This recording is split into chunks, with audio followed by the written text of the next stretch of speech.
Senhoras e senhores, obrigado.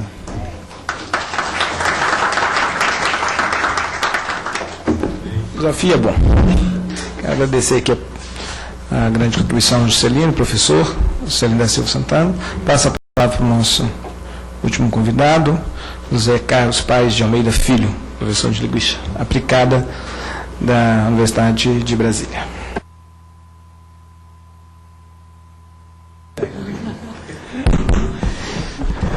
Obrigado, deputado. Muito boa tarde a todos. Eu queria fazer só uns encerramentos aqui. Meus colegas já expuseram ideias muito consolidadoras do que nós estamos pensando hoje, né, nas críticas que nós temos e nas ideias que temos de superação das limitações que nós temos. Eu sou o mais velho de todos eles, o decano um pouco aqui da mesa, e eu tenho uma experiência de aprendizagem de línguas que já é dos anos 60. A minha primeira aprendizagem de línguas com 10 anos, 12 anos, já é dos anos 60. Então, eu me lembro perfeitamente, eram os anos de formação de Brasília e os anos de muita vitalidade, né, do presidente Juscelino aqui em Brasília. Eu me lembro que nas minhas aulas de francês, por exemplo, na faculdade, na escola secundária, a minha professora falava francês. A minha professora, ela dava aula em francês. Isso era numa cidade do interior do estado de São Paulo, uma cidade muito pequena, onde minha mãe era professora primária, né? E meu pai também era professor primário. Então, uma escola comum, pública, e o professor tinha esse nível, né? Eu me lembro perfeitamente que minha mãe, como professora primária, era uma pessoa importante na escola. Ela se sentava ao lado do juiz de direito nas comemorações da cidade. E minha mãe, se eu não me engano, tinha um salário de perto de $2.000 na época, equivalente a $2.000 como professora primária. Lá no estado. Isso é algo que nós temos que lembrar com uma lupa de tempo para olhar lá atrás. Pois é, mas o meu sonho é que a gente possa recuperar esse lado bom que nós já tivemos e que a gente pode avançar muito mais no que nós ainda não temos. O Brasil é um país que tem pouca história em escolas. A nossa escola foi negada durante quase 4 séculos, praticamente. No Império houve escolas, mas as escolas eram poucas e de pouco impacto, e se dirigiam somente a uma elite muito restritiva, né?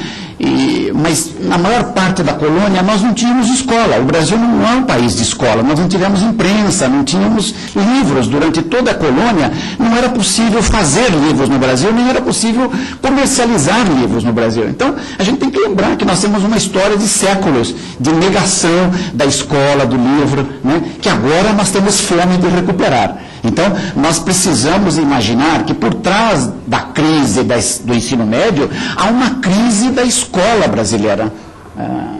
Minha colega lembrou hoje que é o dia da escola, eu também não sabia que hoje era o dia da escola, mas é um dia muito propício e, quem sabe, tem algo a dizer para a nossa sessão aqui, né, que nós abrimos dentro dessa comissão.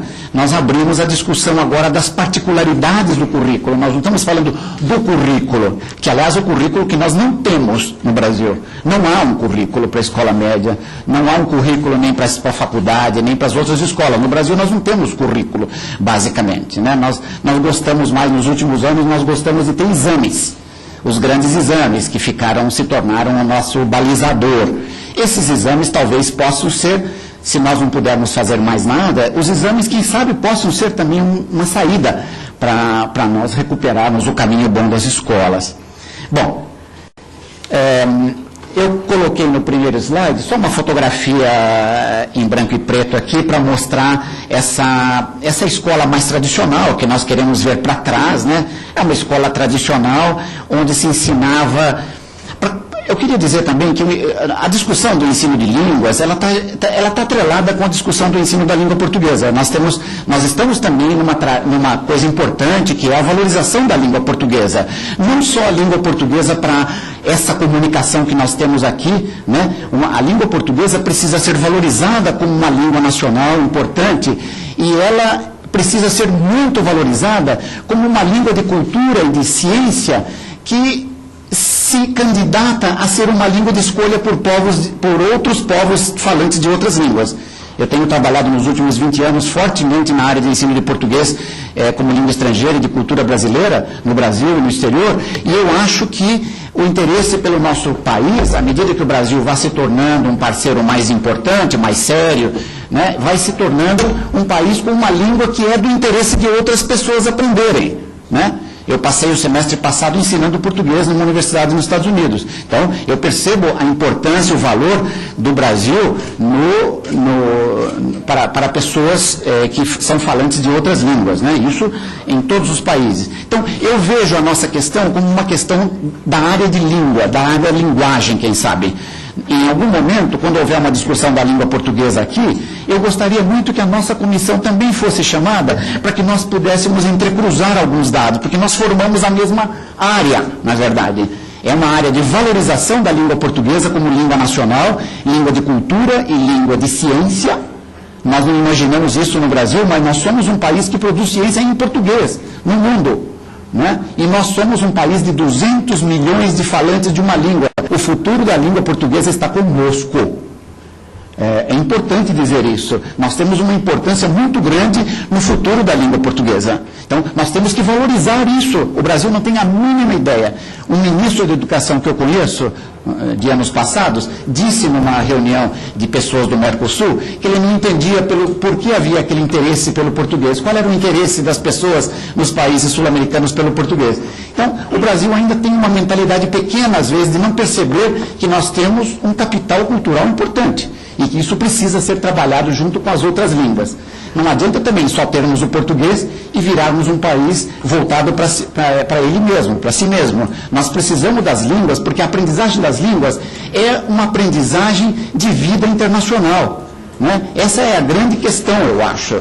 A gente aprende línguas e tem línguas nas escolas para perceber que quem nós somos, primeiro, né, uma questão de percepção da identidade, e a outra questão é de como nós nos relacionamos com outros povos.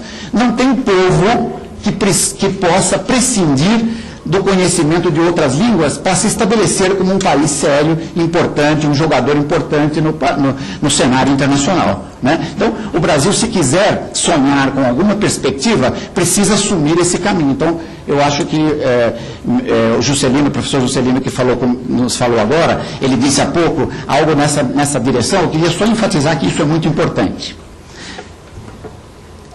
Alguns dados da história, pode deixar aqui mesmo, alguns dados da história que eu já falei, foi há pouco a presença e valorização da escola, nós precisamos reagir e fazer isso acontecer.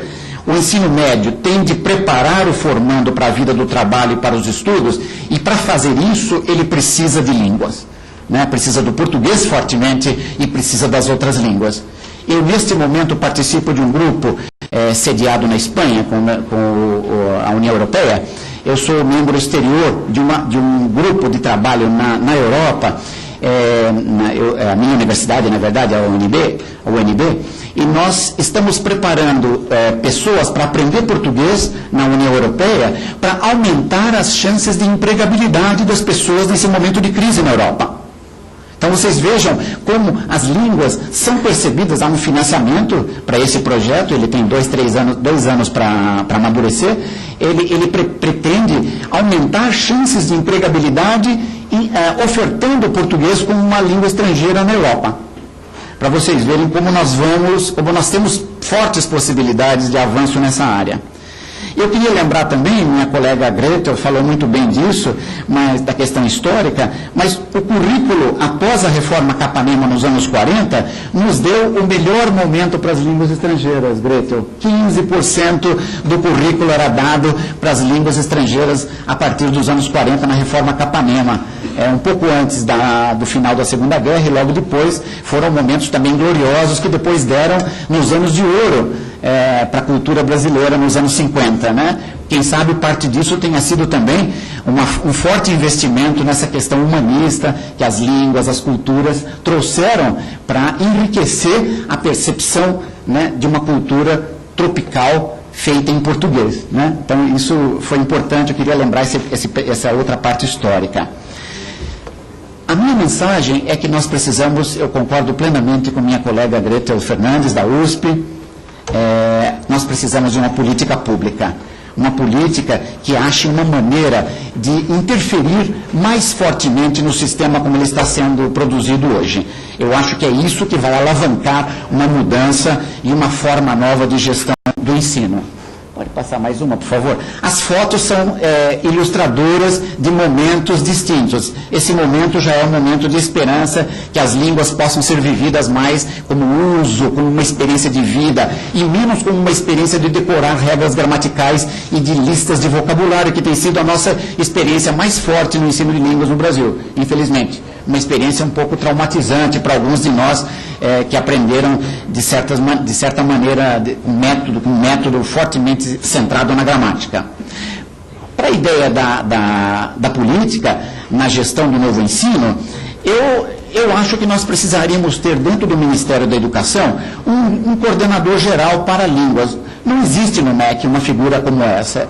Alguns dos meus colegas, quando eu discuti isso um dia em público, acharam até que seria uma forma de intervenção, algo que seria, prenderia, né, engessaria. Mas é importante que haja uma pessoa que cuide dos interesses da área da linguagem dentro do Ministério. E que a gente não precise passar 8, 10, 15, 20 anos sem que alguém se lembre que é preciso interferir nas políticas e introduzir uma medida de maior vitalidade, de maior impulso, né, para melhorar o ensino de línguas. Então, lá não há pessoas desse tipo. Eu imaginei 2 assessores, um examinador, planejador, e um ouvidor estrategista, além do coordenador, 2 assessores. Vocês vão ver, porque há conselhos, né? Por exemplo, um conselho de representantes formadores das universidades dos 26 estados e do Distrito Federal. Então, um conselho de representantes e formadores, essa gente é importante.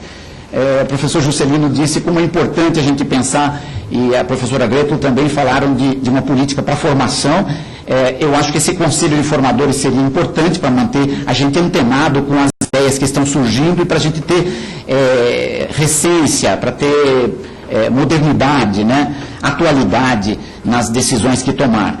Um conselho de especialistas, autores e pesquisadores poderia ser também um lugar de buscar consensos importantes para as tendências, e um conselho de professores, pais e terceiros. Terceiros são diretores de escola, pais de alunos, coordenadores pedagógicos,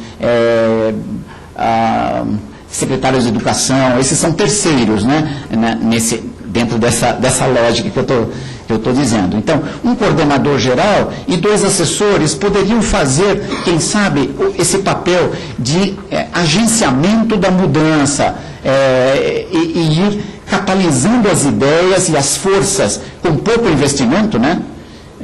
Hoje nós temos 39 ministérios no governo, mas a gente colocar 2 ou 3 pessoas aqui para trabalhar uma coisa duradoura que seria capaz de impulsionar uma boa parte, uma parte expressiva do que nós precisamos fazer de mudança, não seria um desperdício absolutamente, né? A gente poderia só diminuir uma parte de um dos ministérios e pronto, já daria para fazer um investimento importante aqui. Pode passar para a próxima agora? Outra ideia é da gradualidade no plano. O nosso plano, se nós tivéssemos chance de pormenorizar um pouco mais, ele poderia funcionar a curto prazo, medidas de curto, médio e longo prazos. Por exemplo, para vocês imaginarem uma coisa que foi mencionada pela minha colega Gretel Fernandes aqui. Mudança na prova de língua estrangeira do Enem. O Enem introduziu as provas de língua estrangeira. Puxa, que maravilha, vamos ter provas de línguas estrangeiras no Enem. Nunca houve, é uma coisa fantástica, né? Contudo, sem muita assessoria, eles incorporaram questões com respostas todas em português e as instruções todas em português. Isso acaba com a aula, acaba com o sistema de vivências, de fazer vivências da língua nas aulas, durante os cursos, né? Isso arrebenta com o sistema de ensino propriamente dito. Então, nós poderíamos incorporar um componente de compreensão de língua oral, por exemplo, no próximo ano. Em 2 anos, poderíamos introduzir produção oral por escrito. O aluno tem que fazer um diálogo com alguém, com alguma coisa na internet e tal, mas ele faz isso por escrito. E a longo prazo quer dizer daqui 5 anos, quem sabe, introduzir uma entrevista oral.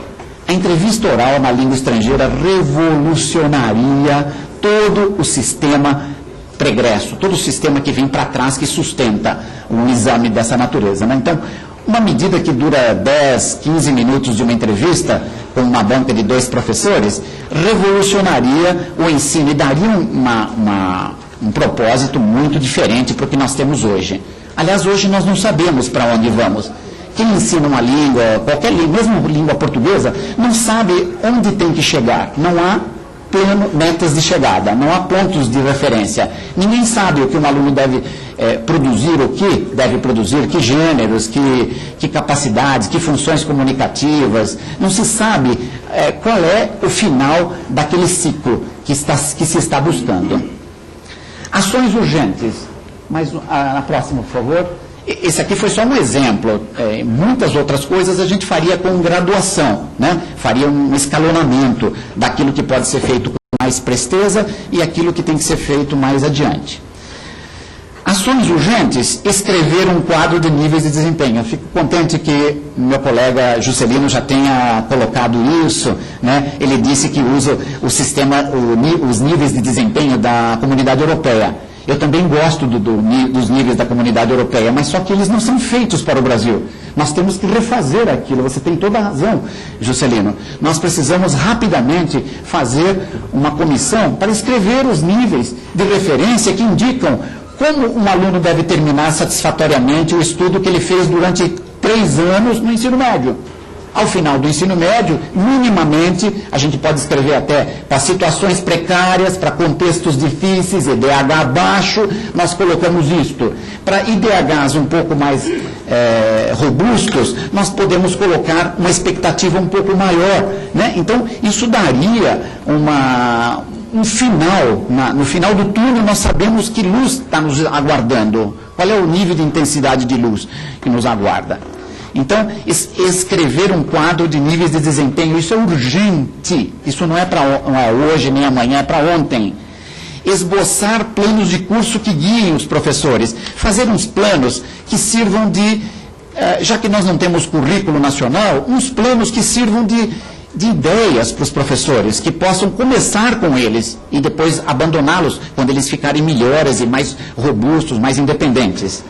Esboçar unidades e materiais adequados, a gente podia pôr alguns materiais esboçados apenas, com algumas características que a gente acha que vão dar mais efeito, para atingir aqueles níveis que nós escreveríamos. E implementar exames nacionais para certificação de níveis. Por exemplo, quando o aluno termina a Escola Fundamental 1, já tem um nível. A Prefeitura de São Paulo introduziu há 2 anos o ensino de línguas também na escola primária, para todo o município. É um sistema gigantesco de oferta de língua na escola primária. E essa é a tendência para cidades pequenas no Paraná, no interior do Paraná, que eu tenho visto em muitos lugares, é uma tendência de introduzir a língua estrangeira mais cedo. Nós não temos nenhuma ideia de como fazer isso, não há um plano para se fazer isso. Eu aconselharia que nós pensássemos algumas coisas, uma bibliografia, algumas ideias para ajudar as prefeituras a introduzir isso de maneira mais segura, pelo menos, já que elas estão fazendo de maneira atabalhoada, de maneira rápida, sem um mínimo de assessoria pelas ideias, pelas pesquisas que nós temos visto. E essas são as ideias dos exames, portanto, exames para o final do ensino fundamental 1, final do ensino fundamental 2, no 9º ano, e depois no ensino médio. Então, esses níveis de certificação seriam um importante índice de confiabilidade naquilo que o aluno já pode fazer ao final daquele ciclo, né? Um aluno, por exemplo, que passa por uma entrevista, que já é capaz de fazer um pequeno diálogo, que já lê um texto de uma revista e diz o que é que aquilo, sobre o que aquilo trata, né? Isso já é um indicador importante para quem vai contratar pessoas,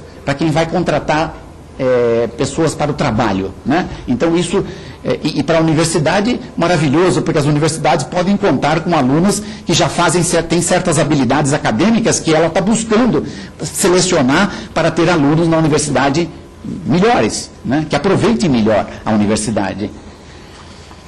Algumas características, a nova língua em uso nas aulas. Isso aqui é como a gente imagina que o ensino renovado, o ensino médio e nos outros níveis possam ser. A língua tem que circular na sala. Em alguns lugares hoje, em algumas salas, a língua que está sendo ensinada não entra na sala.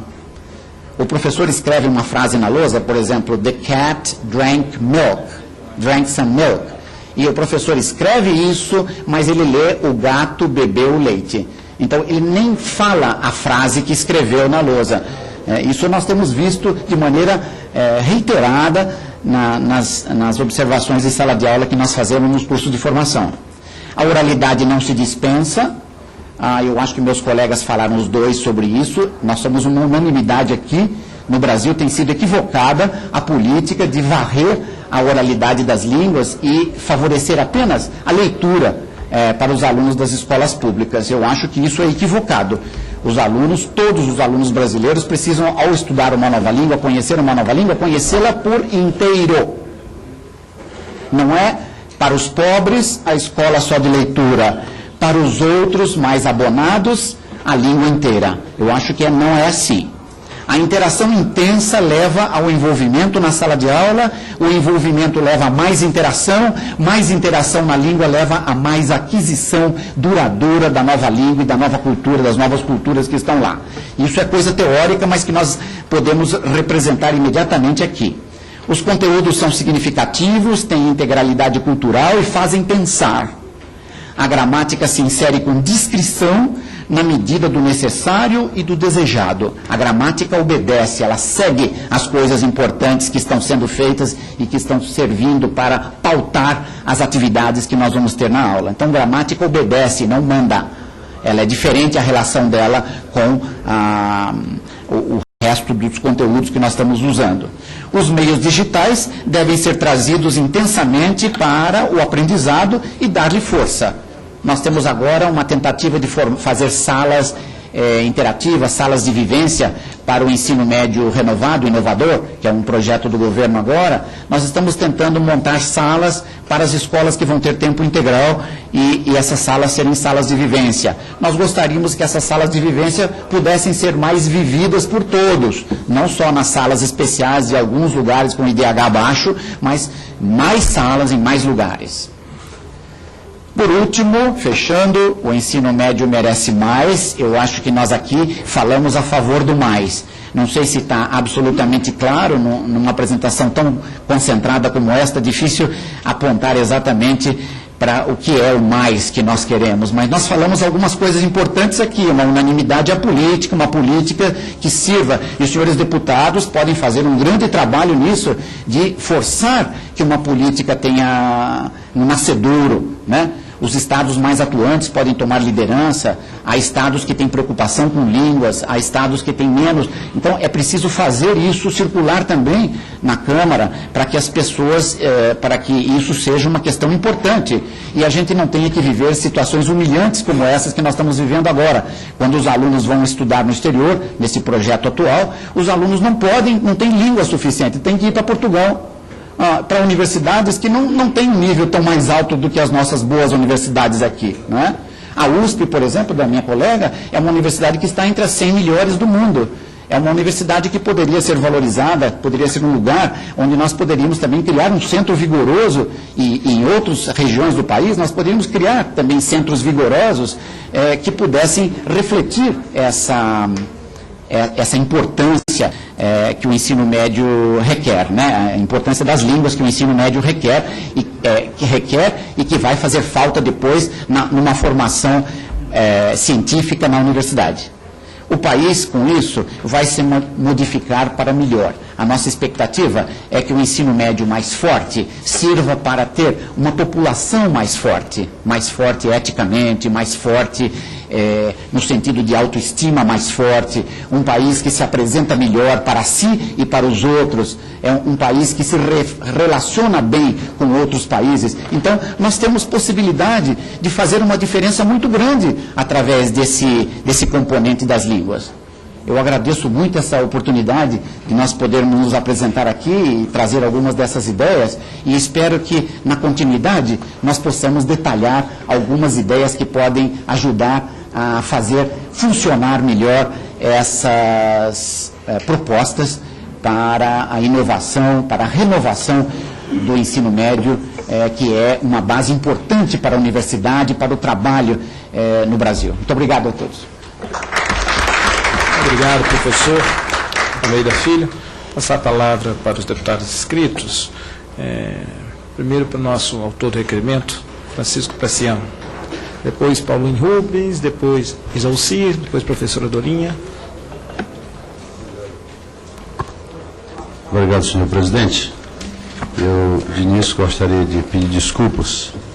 Eu tive que me ausentar para uma outra comissão especial referente